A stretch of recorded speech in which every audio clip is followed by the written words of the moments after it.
Yes, good afternoon. నేను అశోక్. ఇప్పుడు భారత్ పాక్ మధ్య ఆపరేషన్ సింధూర్ వ్యవహారానికి సంబంధించిన డిస్కషన్ ప్రపంచం అంతా కూడా చూస్తోంది. ఏం జరగబోతోంది, ఏం జరుగుతుంది అనేది అబ్జర్వ్ చేస్తున్నారు. అమెరికా మధ్యవర్తిత్వంతో ప్రస్తుతానికైతే కాల్పుల విరమణ తాత్కాలికంగా వాయిదా వేశారు రెండు దేశాల మధ్య కూడా. నిన్న ప్రధాని నరేంద్ర మోడీ కూడా ఇదే అంశాన్ని ప్రకటించారు కూడా. ప్రకటించడంతో పాటు ఏ విధంగా మన సింధూరాన్ని తుడిచివేసిన పాకిస్తాన్ ఉగ్రవాదుల్ని ఏ విధంగా నాశనం చేసాం, వాళ్ళ ఉగ్రవాద స్థావరాలను ధ్వంసం చేశామన్న అంశం మీద కూడా ప్రధాని నరేంద్ర మోడీ సుదీర్ఘంగా నిన్న వివరించారు. సో దీని గురించి మనం డిస్కస్ చేద్దాం. మనతో పాటు ప్రొఫెసర్ కె నాగేశ్వరరావు గారు అందుబాటులో ఉన్నారు. సార్ నమస్తే అండి. నాగేశ్వరరావు కాదండి మిత్ర, సార్ నా పేరు రావు లేదు, నా పేరులో Nageshwar sir. Hello Ashok sir Nageshwar Rao అంటున్నారు, రావు లేదు. Yes sir. ఆపరేషన్ సింధూర్లో ఈ కాల్పుల విరమణ ఒప్పందం గురించి మీ అభిప్రాయం ఏంటి సార్? అభిప్రాయం ఏంటండి, దాని మీద అభిప్రాయం ఏముంటుంది? కాల్పుల విరమణ ఒప్పందము ప్రభుత్వం ప్రకటించింది, దాన్ని మనం అంగీకరించాలి. మన అభిప్రాయాలతో సంబంధం ఏంటి నాకు అర్థం కాదు. అంటే బయట రకరకాల విరమణ ప్రభుత్వం కదా డిసైడ్. సార్, అంటే బయట రకరకాల డిస్కషన్ నడుస్తోంది. ఏంటంటే కొంతమంది సొంత అభిప్రాయాలు చెప్తూ ఉన్నారు. యుద్ధంలో ముందుకెళ్తుంటే బాగుండేది, నరేంద్ర మోడీ కావాలని డౌన్ అయిపోయాడు, అమెరికా ప్రెషర్తో లొంగిపోయాడు, ట్రంప్ బెదిరించాడు కాబట్టే నరేంద్ర మోడీ ఈ విధంగా చేశారు అని రకరకాల అభిప్రాయాలు వ్యక్తం చేస్తున్నారు. అంటే యుద్ధంలో ముందుకెళ్ళి ఉంటే బాగుండేది, పీఓకేని ఈ సమయంలో స్వాధీనం చేసుకుని ఉంటే బాగుండేది అనేది చాలామంది అభిప్రాయం. దాన్ని యాక్సెప్ట్ చేస్తారా మీరని? అంటే వ్యూహాత్మక పరిజ్ఞానం లేని వారు ఆర్గ్యూ చేస్తారు. లేదు, ఇప్పటిదాకా పెంచిన జింగోయిజం, అంటే దేశాభిమానం తప్పు కాదు, దేశ దురభిమానం సరే జింగోయిజం అంటారు. ప్యాట్రియాటిజానికి జింగోయిజానికి, నేషనలిజానికి జింగోయిజానికి ఉన్న తేడాది. దేశాభిమానం వేరు, దేశం పట్ల దురభిమానం ఉండడం వేరు.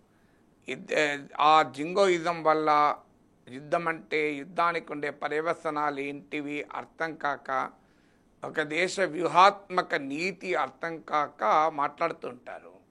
సో ఎందుకంటే ఇప్పటిదాకా ఆ రకమైన హిస్టీరియాను పెంచారు.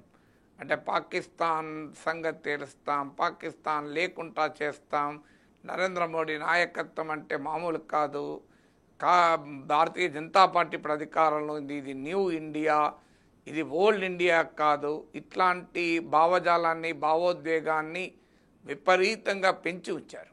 పెంచిన దాని పర్యవసనం ఏంటంటే ఆ భావోద్వేగమే ఇప్పుడు ఈ ప్రశ్నలకు కారణమవుతోంది. ఎందుకు ఆపారు మరి? పాక్ ఆక్రమిత కాశ్మీర్ను మోడీ తెచ్చేసుకుంటాడు, స్వాధీనపరుచుకుంటారు. మోడీ అంటే మామూలు విషయమా?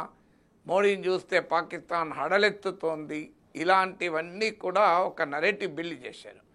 ఈ నరేటివ్ జనంలో బిల్డ్ చేశాక సహజంగానే కాల్పుల విరమణ అంటే డైజెస్ట్ కాదు. ఎందుకంటే ఒక హిస్టీరియా క్రియేట్ చేసి, ఒక జింగోయిజాన్ని డెవలప్ చేసి పెట్టాక నిజమే కదా మరి ఎందుకు ఊకున్నారు అనే ప్రశ్న ఉత్పన్నమవుతుంది. ఎందుకంటే ఆ భావోద్వేగాల్ని రైజ్ చేసిన వారే ఇవాళ నిర్ణయం కూడా తీసుకున్నది వారే. నిర్ణయం ప్రభుత్వం తీసుకుంది. ప్రభుత్వానికి మద్దతుగా ఉండేవారు, మోడీని అభిమానించేవారు, బీజేపీని అభిమానించేవారు ఈ భావోద్వేగాన్ని రైజ్ చేసి పెట్టారు. సో సహజంగానే తాము క్రియేట్ చేసిన భావోద్వేగ సైన్యము తమనే ప్రశ్నిస్తోంది. ఎందుకు ఆపాము, ఎందుకు కాల్పుల విరమణ చేశారు?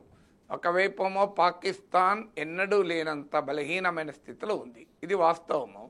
ఎందుకంటే ప్రపంచం కలిసి రాలే, ఇస్లామిక్ దేశాలు కలిసి రాలే, చైనా, తుర్కీ, అజర్బైజాన్ మినహా ఎవరు కూడా పాకిస్తాన్ వైపు లేరు. వారు కూడా, చైనా కూడా మాటలే, ఒక తుర్కీయే మాత్రమే ఆయుధాలు సప్లై చేసినట్టుగా వార్తలు వచ్చాయి. చైనా నుంచి వచ్చిన ఆయుధాలన్నీ అంతకు ముందు వచ్చినాయి, ఈ యుద్ధ సమయంలో వచ్చినవి కావు. సో అందువల్ల ఇప్పుడున్న పరిస్థితుల్లో అమెరికా ఒక రకంగా న్యూట్రల్ స్టాండ్ తీసుకుంది. సో ఇస్లామిక్ దేశాలు కూడా పాకిస్తాన్ను సమర్థించడానికి ముందుకు రాలే. అంటే అంతర్జాతీయంగా పాకిస్తాన్ ఐసోలేట్ అయి ఉంది. అటువైపు బెలూచిస్తాన్ తిరుగుబాటు, టెహ్రీక్-ఈ తాలిబాన్ తిరుగుబాటుతో అంతర్గతంగా చాలా ప్రతికూల పరిస్థితులు ఎదుర్కొంటోంది. రాజకీయ వ్యవస్థ, ఆర్మీ తీవ్రమైన వ్యతిరేకతను, నిరసనను ఎదుర్కొంటోంది. యుద్ధభూమిలో మనం మిలిటరీ సుపీరియారిటీ చూపెట్టాం. ఇన్ని ఉన్నప్పుడు ఇంతకన్నా మంచి అవకాశం మళ్ళీ ఉంటుందా మనకు? అనేటువంటి భావన సహజంగానే కలుగుతుంది. ఎందుకంటే కానీ యుద్ధం అంటూ మొదలైతే అంత సులభం కాదు. ఇప్పుడు రష్యా ఉక్రెయిన్ వార్ ఉంది, 3 ఏళ్ళైంది, ఇప్పటికీ ఉక్రెయిన్ రష్యాకు ఓడిపోయిందా? ఇంకా యుద్ధం నడుస్తుంది కదా. రష్యా 20% ఉక్రెయిన్ భూభాగాన్ని ఆక్రమించింది, అయినా కూడా ఉక్రెయిన్తో యుద్ధం ముగియలేదు.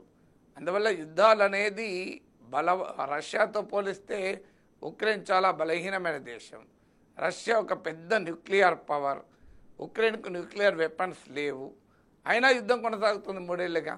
అందువల్ల మారిన జియో పాలిటిక్స్లో యుద్ధాలంటూ వస్తే ఒకే రకంగా ఉండదు పరిస్థితి, ఒకవైపే అనుకూలంగా ఉండదు. 2 వైపులా కూడా తీవ్ర నష్టం ఉంటుంది. దేశం ఆర్థికంగా అభివృద్ధి చెందాలి అనేటువంటి ఒక మహత్తర లక్ష్యంతో ముందుకు పోతున్నప్పుడు యుద్ధం దానికి నష్టదాయకంగా ఉంటుంది. పాకిస్తాన్ లాంటి దేశానికైతే వేరే పని లేదు, భారత్ వ్యతిరేకత తప్ప దానికి ఇంకో పని లేదు. భారత్లో రక్తపాతాన్ని సృష్టించడం తప్ప దానికో భవిష్యత్ దృష్టి కూడా లేదు. కానీ భారతదేశం అలాంటిది కాదు కదా.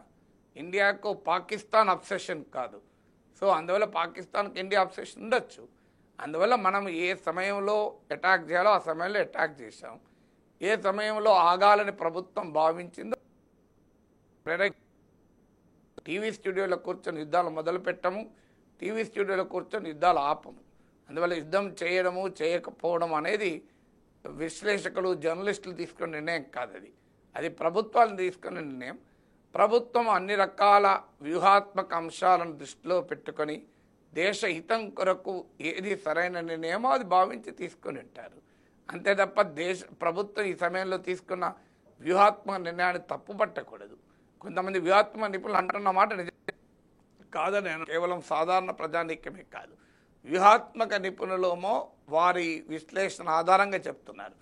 వారు చెప్పడం వేరు, సాధారణ ప్రజలకు కూడా యుద్ధం చేయాల్సి ఉండే వీళ్ళంతా సోషల్ మీడియాలో వీరులు. ఎవరైనా బార్డర్ మీదకి వస్తారా? ఆ యుద్ధ నష్టాన్ని భరించడానికి రెడీగా ఉన్నారా? అందువల్ల యుద్ధం అంటే భయపడకూడదు, యుద్ధం అంటూ వస్తే భయపడకూడదు, కానీ యుద్ధాన్ని కోరుకోకూడదు కదా. అయినా భారతదేశం యుద్ధం చేద్దామని రాలేదు. భారతదేశం తీవ్రవాదాన్ని పనిష్ చేద్దామని వచ్చారు, తీవ్రవాదాన్ని పనిష్ చేశారు. వారికి మద్దతుగా వచ్చిన పాకిస్తాన్ కూడా మన ఆర్మీ, మన ఎయిర్ ఫోర్స్ పనిష్ చేసింది. కానీ ఇప్పుడు పాకిస్తాన్ స్మాష్ చేస్తానికి మన ఆపరేషన్ సింధూర్ మొదలు పెట్టలేదు కదా.